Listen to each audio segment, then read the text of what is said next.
आकाशवाणी रांची से प्रस्तुत है समाचार ध्वनि चित्र।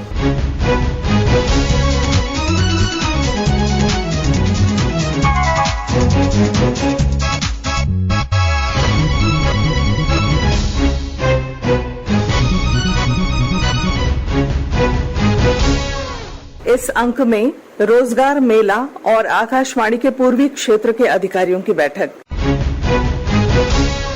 प्रधानमंत्री नरेंद्र मोदी ने देश के युवाओं को रोजगार उपलब्ध कराने के उद्देश्य से आज आयोजित रोजगार मेले की 7वीं कड़ी में 70,146 युवाओं को नियुक्ति पत्र प्रदान किया। पेश है रोजगार मेले पर एक रिपोर्ट।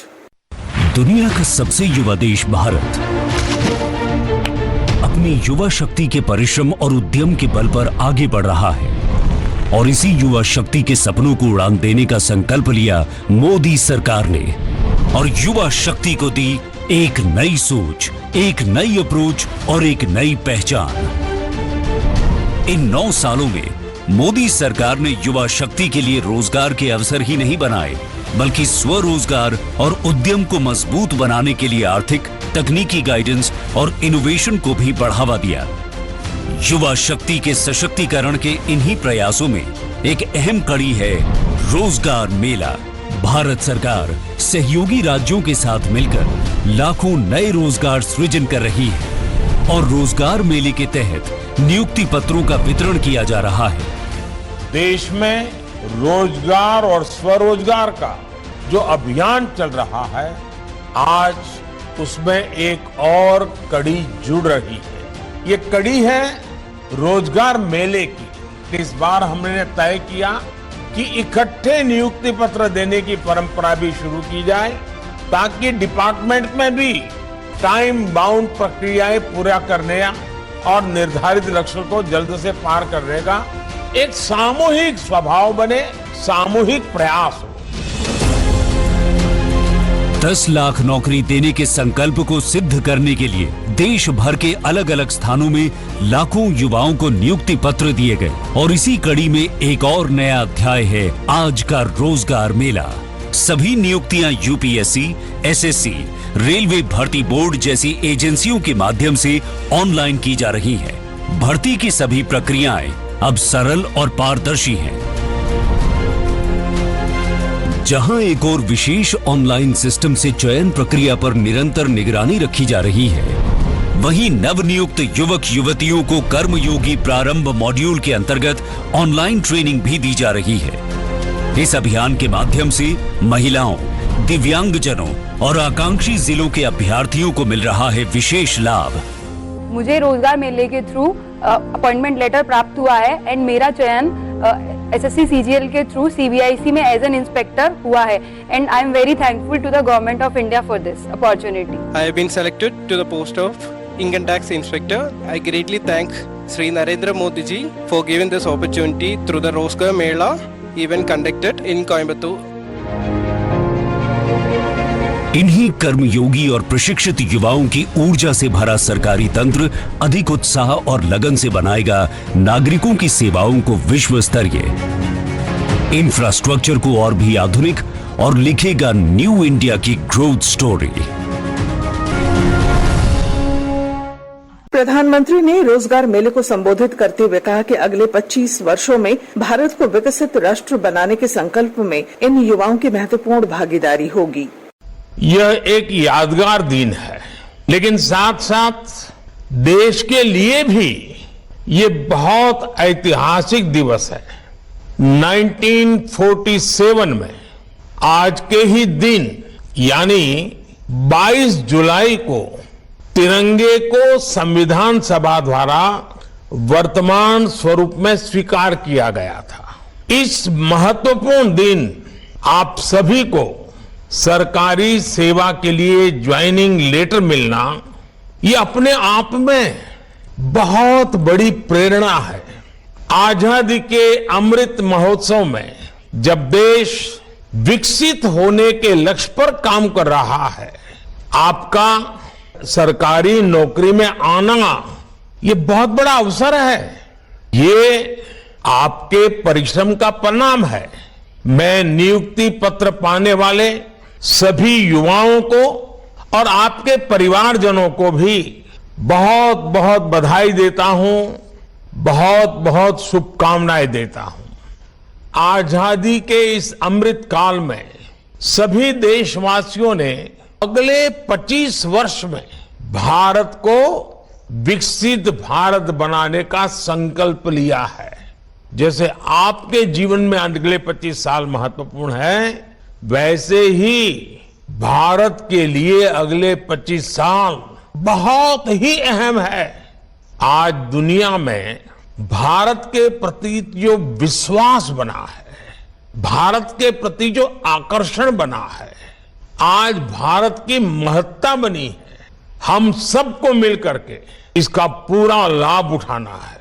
हर सेक्टर में रोजगार के अवसर भी बढ़ने वाले हैं और सामान्य नागरिक की आय भी बढ़ने वाली है। हर सरकारी कर्मचारी के लिए भी इससे बड़ा कोई अवसर नहीं हो सकता है, इससे बड़ा कोई महत्वपूर्ण समय नहीं हो सकता है। आपके फैसले, आपके निर्णय देश हित में, देश के विकास को गति देने वाले होंगे ही, ये मेरा विश्वास है। लेकिन ये मौका, ये चुनौती, ये अवसर, सब कुछ आपके सामने है। आपको इस अमृत काल में देश सेवा का बहुत बड़ा अभूतपूर्व अवसर मिला है। देश के लोगों का जीवन आसान हो, उनके जीवन से मुश्किलें समाप्त हो, ये आपकी प्राथमिकता होनी चाहिए।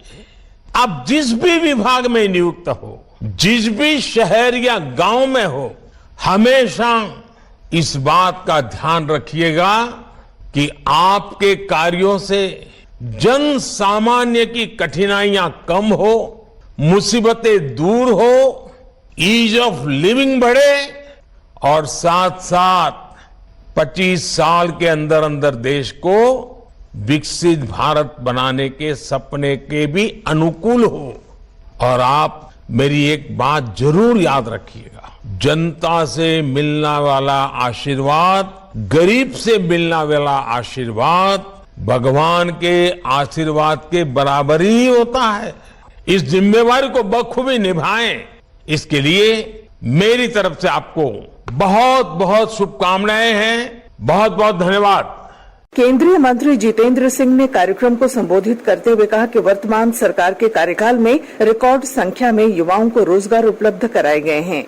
भारत सरकार में 3 प्रमुख रिक्रूटमेंट एजेंसीज हैं, staff selection commission, railway recruitment board और यूपीएससी। यदि स्टाफ सिलेक्शन कमीशन की बात करें तो यूपीए के 9 वर्षों में 2,07,563 और 2014 से 2023 के 9 वर्षों में लगभग दुगनी संख्या 4,06,191। रेलवे रिक्रूटमेंट बोर्ड की बात करें तो जहां यूपीए के 9 वर्षों में 3,47,251 नियुक्तियां हुई, वहीं आपके कार्यकाल में पहले 9 वर्षों में 4,30,594। और यदि यूपीएससी की बात करें जो कि उच्च श्रेणी की नियुक्तियां करती है, तो यूपीए के 9 साल में 45,431 और आपके 9 वर्षों के कार्यकाल में अभी तक 5,906। इतना ही नहीं, कई वर्षों से रुके हुए पदोन्नतियां, प्रमोशंस का राह हमवार करने का भी काम आपके कार्यकाल में हुआ है। पहले यह स्थिति थी कि बहुत से कर्मचारी एक ही पद पर नियुक्त होकर वहीं से सेवानिवृत्त हो जाते, रिटायर हो जाते। मुझे लगता है कि भारत सरकार में ऐसा पहली बार हुआ। 8,000, 4,000, 9,000, 2,000 मास प्रमोशंस का काम पिछले कुछ वर्षों में हो पाया है। आज ये जो नौजवान नियुक्ति पत्र प्राप्त कर रहे हैं, ये भाग्यशाली हैं कि जीवन भर ये गर्व के साथ कह सकेंगे कि हमें हमारे नियुक्ति पत्र किसी और से नहीं, मोदी जी के हाथों से प्राप्त हुए थे। रोजगार मेले के तहत देश भर के 45 केंद्रों पर आज नियुक्ति पत्र प्रदान किए गए। राजधानी रांची में आयोजित इस कार्यक्रम में 200 युवाओं को नियोजन प्राप्त हुआ। रांची में आयोजित कार्यक्रम को संबोधित करते हुए केंद्रीय शिक्षा राज्य मंत्री अन्नपूर्णा देवी ने कहा, माननीय प्रधानमंत्री जी ने अक्टूबर महीने में देश के युवाओं को 10 लाख नौकरी देने की बात उन्होंने की थी। और इसी के तहत लगातार ये 7वां रोजगार मेला है। ये नियुक्ति पत्र सिर्फ एक नियुक्ति पत्र नहीं, आपके नए जीवन की शुरुआत है। और पहले किसी डाक के माध्यम से आपको एक पत्र मिल जाता था, नियुक्ति पत्र किसी को पता होता था नहीं था, लेकिन आज ये जो प्रावधान माननीय प्रधानमंत्री जी ने किया है कि सबके बीच, आपके माता पिता के बीच, आपके अभिभावक के बीच सामूहिक रूप से आपको नियुक्ति पत्र दी जाएगी, ताकि आपके नए जीवन की जो शुरुआत है वो सबके साथ सामूहिक रूप से आप खुशी बांटे, सामूहिक रूप से आप अपने खुशी का इजहार करें। भारत सरकार के अंदर विभिन्न विभागों में जो रिक्तियां हैं उस रिक्ति को भरा जा रहा है, जो नियुक्ति प्रक्रिया है उस प्रक्रिया को भी सरल किया गया है। आपसे हम आग्रह करेंगे कि आप देश के लिए काम करें।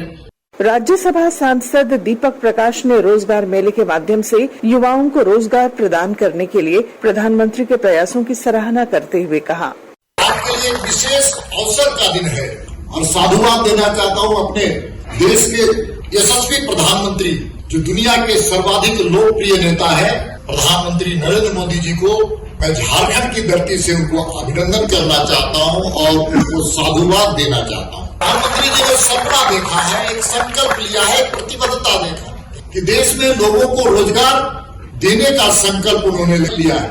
लोगों को सबसे बड़ी समस्याएं नौजवानों के लिए रोजगार, नौकरी का रहता है। रोजगार मेले का आज ये 7वां संस्करण है। समर्पित भाव से उनके रोजगार मिले, चाहे सरकारी नौकरी हो, चाहे स्टार्टअप के माध्यम से सेल्फ एम्प्लॉयमेंट की बात हो, मुद्रा के माध्यम, मुद्रा कार्यक्रम के माध्यम से लोगों को रोजगार के संसाधन कैसे खड़ा किए, ये प्रधानमंत्री जी ने कर दिखाया है।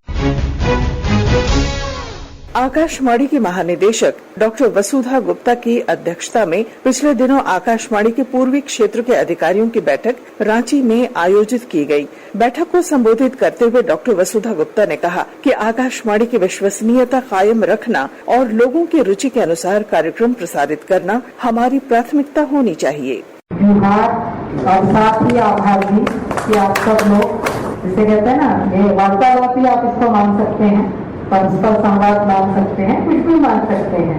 इसलिए कहा ये मैंने कि फॉर्मल विषयों को आकाशवाणी जब तक इनफॉर्मल वे में नहीं करेगा तब तक ना तो वो आकाशवाणी है और ना ही विषय आपके आगे बढ़ पाएंगे। मेरे साथ यहाँ पर हमारे न्यूज के समाचार संभाग के सब लोग हैं। सबको पता है कि हम कभी भी बात करते हैं तो ये कहते हैं कि भाई अगर आपको जीवन में सही मायनों में डिसीजन लेकर आगे बढ़ना है, सफल होना है, तो न्यूज रूम में काम कर लिया तो समझ आ जाएगा कि किसी भी परिस्थिति में कैसे काम करते हैं। ये पूरे ही आकाशवाणी के लिए एक बहुत ही आवश्यक चीज है।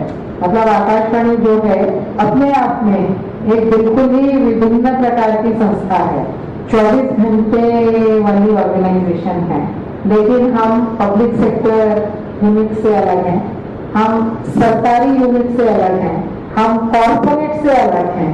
तो हमें कंपैरिजन नहीं करना चाहिए, सिर्फ हम आगे कैसे बढ़े, या जैसे अभी कहा कि भाई तकनीकी रूप से सोशल इकोनॉमिक फ्रेमवर्क में सब चीजें आगे बढ़ती जा रही हैं।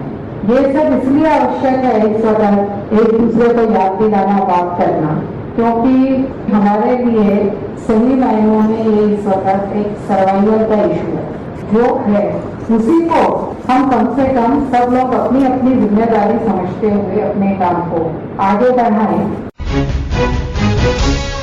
इसके साथ ही आकाशवाणी रांची से समाचार ध्वनि चित्र का आज का संस्करण समाप्त हुआ।